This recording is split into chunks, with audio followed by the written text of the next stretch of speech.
Welcome back.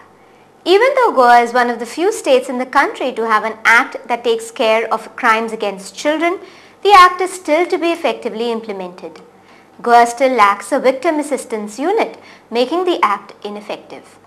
Briefing media persons at a two-day conference held on child protection mechanisms, the Director of Children's Rights in Goa, Nishtha Desai, lamented that the Goa Children's Act is not being implemented effectively and it needed political will to be implemented. I think that under the Goa Children's Act, there are certain things which have still not been implemented, which makes things very difficult for the child. Like for example, under the Goa Children's Act, victims assistance units were to be constituted. Victims assistance units, and a lot of work went in by numerous people, the State Commission for Children also, NGOs, put in a lot of effort to try to develop protocols and to recommend who should be in the victims assistance unit. But unfortunately, after several deliberations in which the Secretary Women and Child had invited NGOs and the State Commission and all, nothing has happened. We believe there is still no move to create this victims assistance unit. So there is the need for the political will to really implement the act. If that is there, then the act can do a lot of things. She brought to the notice that although punishment to students is banned, it is still going on. A simple thing like ban on corporal punishment, circulars have been issued to schools that corporal punishment is banned, but we know that it is still going on. And when we go to the Directorate of Education with complaints, then we are told that let the child come forward with the complaint. Which child is going to come forward with the complaint? The child is definitely going to fear victimization. So there are things which are there which can be used, but then we have to have that will to make it work, make it real. Mrs. Desai also informed us that as per the Central Act, state commissions have been set up.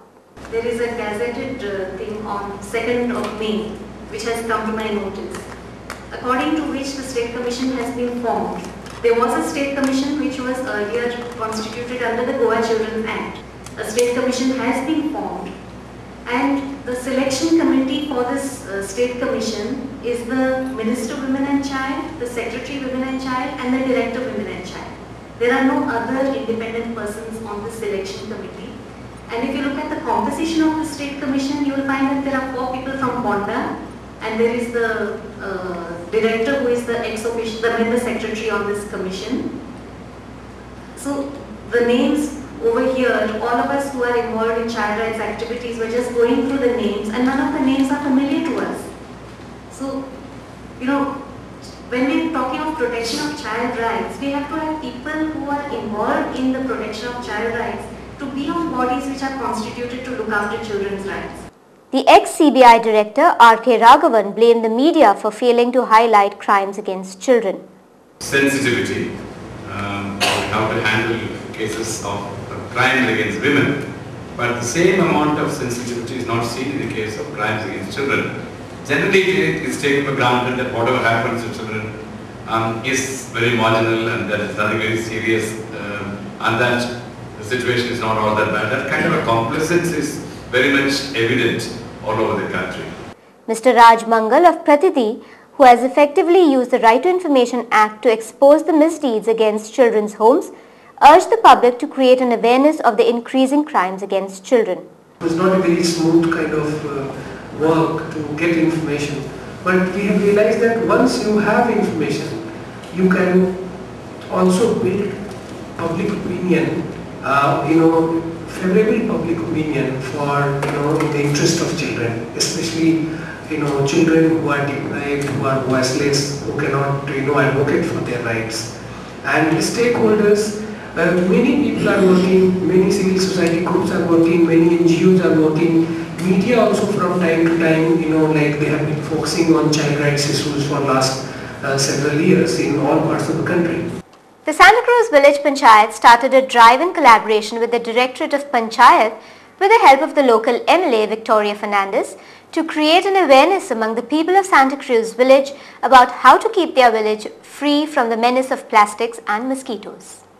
The Punch members along with the locals collected plastic from in and around the village. Speaking to Goa 365, Punch member of Santa Cruz Village Panchayat, Mr. Mascarenas, told us the objective behind starting this drive. We are doing this cleanliness drive with the help of the people of Santa Cruz to bring an awareness amongst people, parents, most importantly the parents today.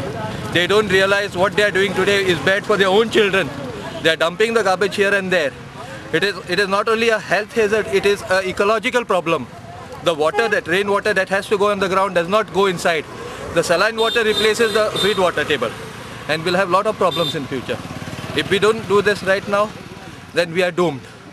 He said that everyone should contribute to bring down the use of plastic so that it can be under control.